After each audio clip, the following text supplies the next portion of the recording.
जय गुरुदेव। श्री स्वामी विष्णुतीर्थ जी महाराज द्वारा रचित आत्म प्रबोध के पृष्ठ 84 से आगे। मन का चंद्रमा से संबंध। वेद वाक्य है, चंद्रमा मनसो जाता।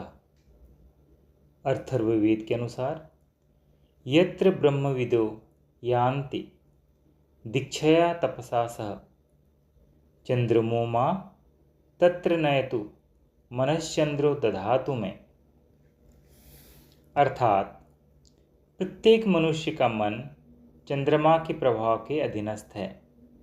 अतः चंद्रमा की कलाएं जो शुक्ल पक्ष में प्रतिपदा से पूर्णिमा तक बढ़ती हैं और कृष्ण पक्ष में घटती हैं, मनुष्य के मन पर भी प्रभाव डालती हैं। हम ऐसा कह सकते हैं कि चंद्रमा की 15 कलाओं के अनुरूप मन की कलाएं भी घटती बढ़ती हैं। प्रत्येक कला 15 दिन रहती है, जो शुक्ल पक्ष में अपनी तिथि से उदय होकर कृष्ण पक्ष की उसी तिथि को अस्त हो जाती है। सभी 15 कलाएं अमावस्या को अस्त हो जाती हैं। उस दिन चंद्रमा के निष्कल अर्थात कला रहित समझा जाता है। इसलिए समाधि में विलीन होने के कारण योगी के मन की अवस्था भी अमावस्या ही समझनी चाहिए। व्यवहार में भी अमावस्या को इसी कारण महत्व दिया जाता है। उपरोक्त अथर्ववेदी मंत्र में यही प्रार्थना की गई है कि हमारा मन चंद्रमा की कृपा से उसकी उक्त कलाओं को धारण करे। शुक्ल पक्ष की 15 तिथियों को तीनों भागों में विभक्त किया गया है। प्रथम 5 सामान्य, दूसरी 5 अर्थात षष्ठी से दशमी तक शक्ति विशिष्ट और अंतिम 5 को अध्यात्म विशिष्ट कहा गया है। तीनों विभागों में पांचों तिथियों के नाम क्रमशः नंदा, भद्रा, जया, रिक्ता और पूर्णा विख्यात हैं।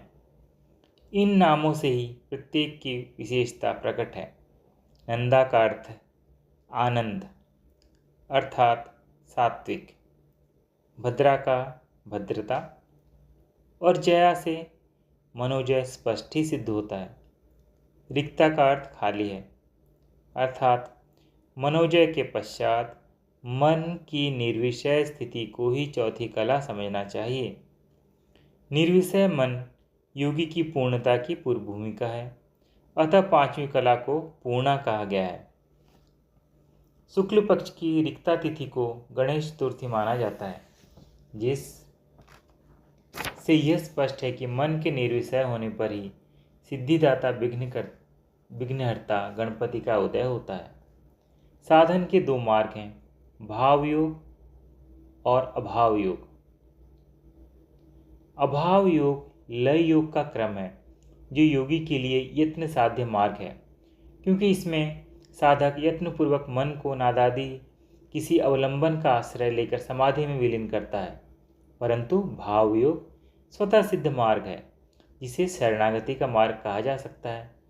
साधक भावावेश में भगवत शरणागति या ईश्वर प्राणिधान की डोर पकड़कर निष्क्रिय हो जाता है और मन स्वतः सात्विक भगवत शक्ति अर्थात जिसे भगवती अम्बा, राधा, सीता, भवानी आदि कुछ भी कह सकते हैं के आवेश में तल्लीन हो जाता है। शक्ति और शक्तिमान का अभेद है, इसलिए शक्ति का निर्गुण ब्रह्म का सगुण रूप ही समझना चाहिए। दूसरी 5 कलाएं षष्ठी से दशमी तक भी नंदा, भद्रा आदि नामों के अनुसार शक्ति के से युक्त होकर विशिष्ट अर्थ वाली हो जाती है।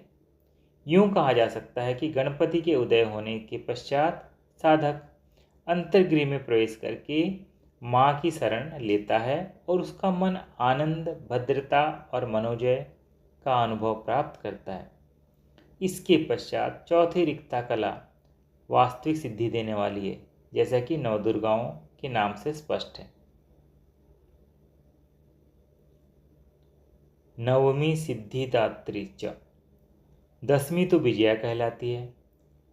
यहाँ पाठकों का ध्यान इस ओर आकृष्ट करना विशेष आवश्यक है कि पहली कला अर्थात नंदा मन प्रसाद ही है, जिसके बिना ऊपर के स्तरों को प्राप्त करना कठिन है।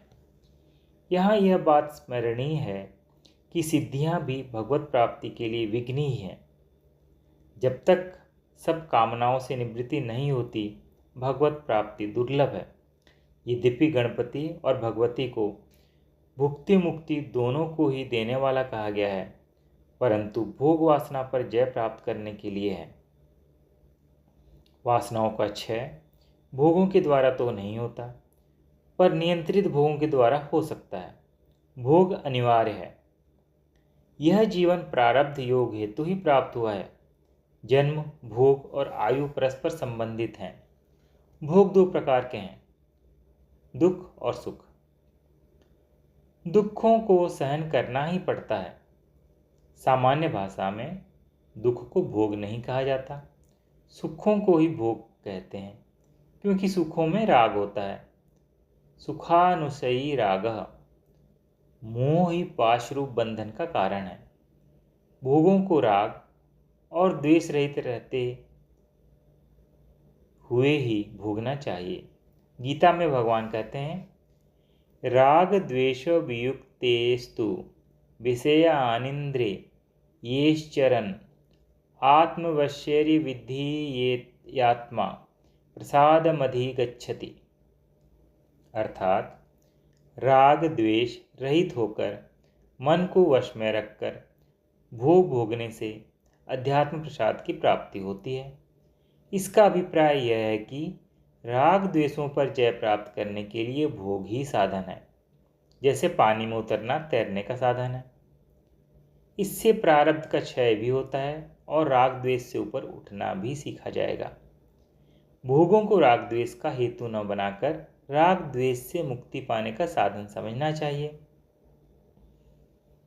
18वें अध्याय में श्री भगवान कहते हैं, बुद्धया विशुद्धया युक्तो धृत्यात्मानं नियम्यं च शब्दादिविंस्यन्त्यक्त्वा रागदेशो विद्युष्य च।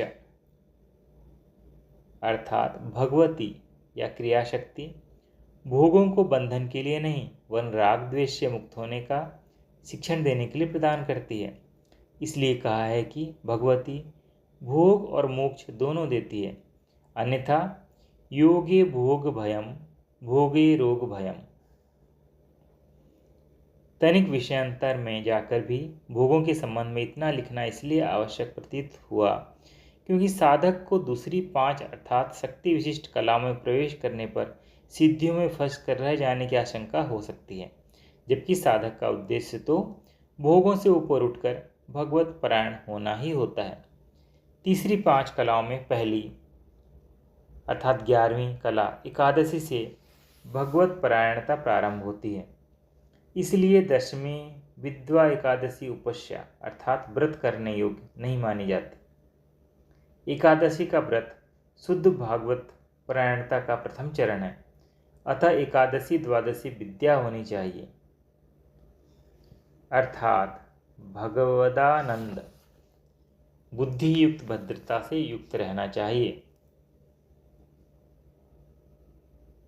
भद्रा भी जया से युक्त होकर सब दोषों का नाश करने वाली होने के कारण प्रदोष कही जाती है।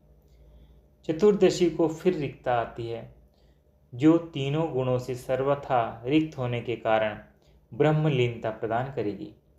इस तथ्य की ओर संकेत करने के लिए अनंत की पूजा चतुर्दशी को ही होती है, अर्थात जीव अपने जीवत्व को खोकर अनंत में समाविष्ट हो जाता है। ऐसा योगी ही वास्तविक पूर्ण है। भगवान उसे युक्ततम कहते हैं। मय्या वैश्य मनो ये माम नित्ययुक्ता उपासते श्रद्धया पर्योपितास्ते में युक्ततमा मता। अर्थात सर्वज्ञता आदि गुणों से संपन्न होकर मन को मुझ परमेश्वर में लगाकर मेरे लिए सदा कर्मों का अनुष्ठान आदि करते रहने के द्वारा मुझ में स्थिर होकर जो भक्त श्रेष्ठ श्रद्धा से युक्त रहकर मेरी आराधना करते हैं वे मेरे मत में युक्ततम हैं। ऐसे योगी को भगवान स्वयं पार लगा देते हैं, ऐसी उनकी प्रतिज्ञा है। तेषामहं समृद्धता मृत्युम संसार सागरात भवामि नाचिरात पतार्थ मैया वेशित चेतसाम। अर्थात जिन्होंने इस प्रकार चित्त को मेरे में प्रविष्ट कर दिया है उनका मैं मृत्युयुक्त संसार सागर से अविलंब शीघ्र भलीभांति उद्धार करने वाला होता हूँ। ऐसा योगी जीवन मुक्त तो होना ही चाहिए, साथ ही योग दर्शन के अनुसार वह सर्वज्ञ और सर्वशक्तिमान भी होता है और ब्रह्मलोक अथवा विष्णुलोक का अधिकारी होता है।